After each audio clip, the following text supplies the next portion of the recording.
Hi friends, welcome back. आज हम आए हैं आपके लिए अगला टॉपिक लेके, अल्टरनेटिव पाथवे। तो चलिए देखते हैं अल्टरनेटिव पाथवे होता क्या है।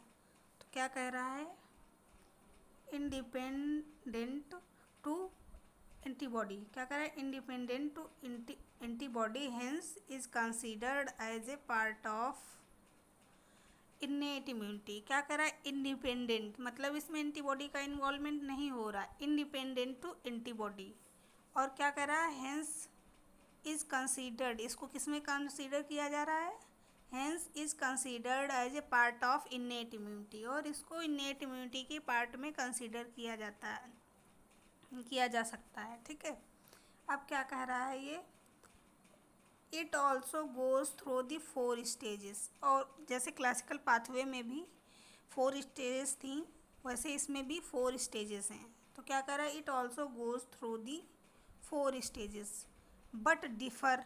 लेकिन ये क्या है, वो स्टेजेस जो है 4 ही, लेकिन क्या है, अलग है। But differ from the classical pathway. ठीक, लेकिन क्या है, क्लासिकल पाथवे से अलग हैं 4 स्टेजेस। ठीक है, इन फर्स्ट 2 स्टेजेस। तो क्या कह रहा है कि it also goes through the 4 stages. ये जो 4 स्टेजेस हैं क्लासिकल पाथवे की, उसी की तरह ये भी 4 स्टेजेस से होकर गुजरता है। ठीक है, इसमें भी 4 स्टेजेस होती हैं, but differ from the classical pathway. लेकिन क्या है, लेकिन वो 4 स्टेजेस क्लासिकल पाथवे से अलग हैं इन दी फर्स्ट 2 स्टेज। ठीक है, लेकिन फर्स्ट स्टेज क्या है, क्लासिकल पाथवे से अलग है, फर्स्ट 2 स्टेज। अब क्या कर रहा है, in alternative pathway 3 complement components. ठीक है, अल्टरनेटिव जो पाथवे है उसके जो कंपोनेंट हैं, 3 कॉम्प्लीमेंट कंपोनेंट। कौन कौन से 3, C1, C4 and C2 are not involve. तो ये इन्वॉल्व नहीं हो रहे हैं C1, C4 and C2 alternative pathway में। ठीक है, क्या कर रहा है, alternative pathway 3 complement components C1, C4, C2 are not involve. ठीक, इंस्टीड इट रिक्वायर्स, इसकी जगह पे किसकी रिक्वायर है, instead of require 3 other complement proteins. इसकी जगह पे क्या है कि 3 अदर कॉम्प्लीमेंट प्रोटीन प्रेजेंट हैं। Instead it requires 3 other complement protein present in serum, जो सीरम में प्रेजेंट रहती है, named factor B, D and properdin. तो उनका नाम क्या है, factor B, factor D and properdin. ठीक है, तो ये C1, C4, C2 की जगह पर प्रेजेंट कौन कौन है, जो सीरम में प्रेजेंट रहता है, factor B, factor D and properdin. ठीक है, ये हो गया एक इसके की पॉइंट्स। ठीक है, अब स्टार्ट कर रहे हैं कि पाथवे चलता कैसे है। तो क्या है कि जो हमारा C3 कंपोनेंट है, C3 तो इन्वॉल्व हो रहा है ना इसमें। तो C3 कंपोनेंट जो है वो क्या कर रहा है, हाइड्रोलाइज हो जा रहा है स्पॉन्टेनियसली। ठीक है, हाइड्रोलाइज हो जा रहा है। इनिशिएशन, ये जितने पार्ट, ये जो है यहाँ से यहाँ तक इनिशिएशन है। ठीक है, तो C3 जो है हमारा, ये C3 ठीक है, हाइड्रोलाइज हो जा रहा है 2 पार्ट में। ठीक है, C3B और C3A 2 पार्ट में। तो मैंने बोला था इससे पहले वाले फर्स्ट पार्ट, जो कॉम्प्लीमेंट पाथवे का फर्स्ट पार्ट था, उसमें कि जो केवल C2 को छोड़कर सब में B वाला पार्ट जो है लार्जर होता है और A वाला पार्ट स्मॉलर होता है। तो ऐसे ही सेम इसमें है। तो क्या है कि A वाला पार्ट, C3A वाला पार्ट जो है स्मॉलर है, तो ये क्या है, रिमूव हो जाएगा और C3B इसमें पाथवे में ऐड हो जाएगा। तो क्या कह रहा है, C3B attach to foreign cell surface. तो ये अटैच हो जाएगा सेल के सरफेस से। ठीक है, अब क्या कह रहा है कि ये जब C3B ऐड हो जाएगा तो किससे ऐड होगा, ये सेल सरफेस एंटीजन के सेल सरफेस से, ठीक है। C3 भी अटैच हो गया एंटीजन के जो फॉरेन सेल सरफेस एंटीजन है उससे।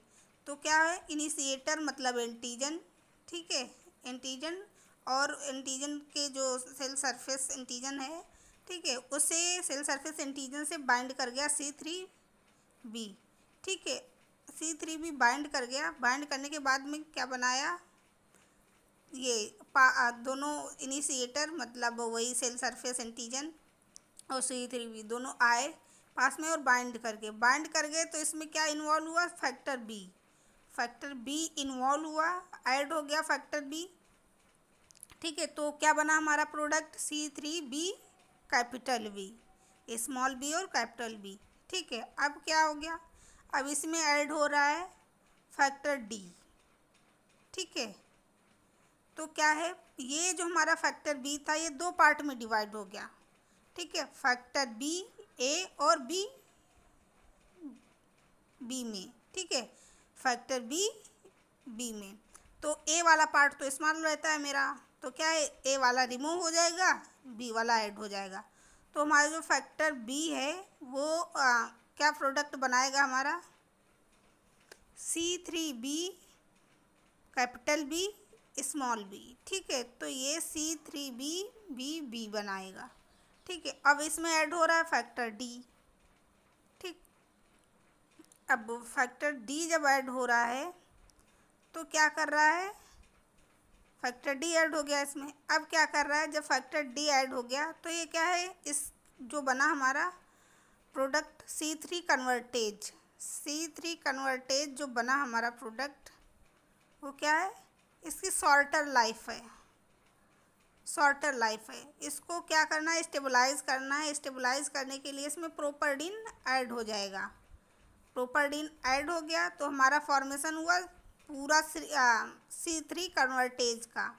C3 कन्वर्टेज जब बन जाएगा तो यही C3b कन्वर्टेज का क्लीवेज होगा, क्लीव हो जाएगा C3b और C3a में। तो C3a स्मॉलर पार्ट है एनाफाइलैक्टोसिन, तो ये रिमूव हो जाएगा पाथवे से, 3b ऐड हो जाएगा।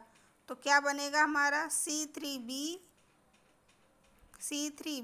बी स्मॉल बी 3b, ठीक है, ये वाला 3b ऐड हो जाएगा। तो उसको क्या बोलते हैं, C5 कन्वर्टेज, उसको बोलेंगे C5 कन्वर्टेज। C5 कन्वर्टेज क्या हुआ, दो पार्ट में क्लीवेज हुआ उसका, C5a और C5b। फिर इसमें यही सेम प्रोसीजर हुआ, प्रोसेस 5a वाला जो है वो पार्ट रिमूव हो गया, बचा 5b।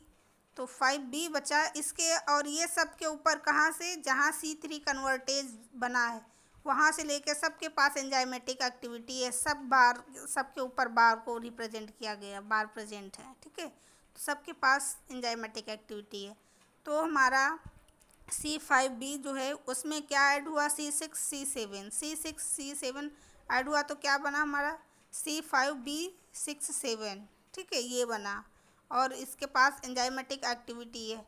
अब क्या हुआ, ये लेबाइल है, हाईली लेबाइल है, इसकी वजह से ही इसने क्या किया, C6 और 7 को एक ही साथ ऐड कर लिया, ठीक है। अब ये क्या है, C6 C7 को C8 और 9 ने फॉलो करके क्या बनाया, C5b6789।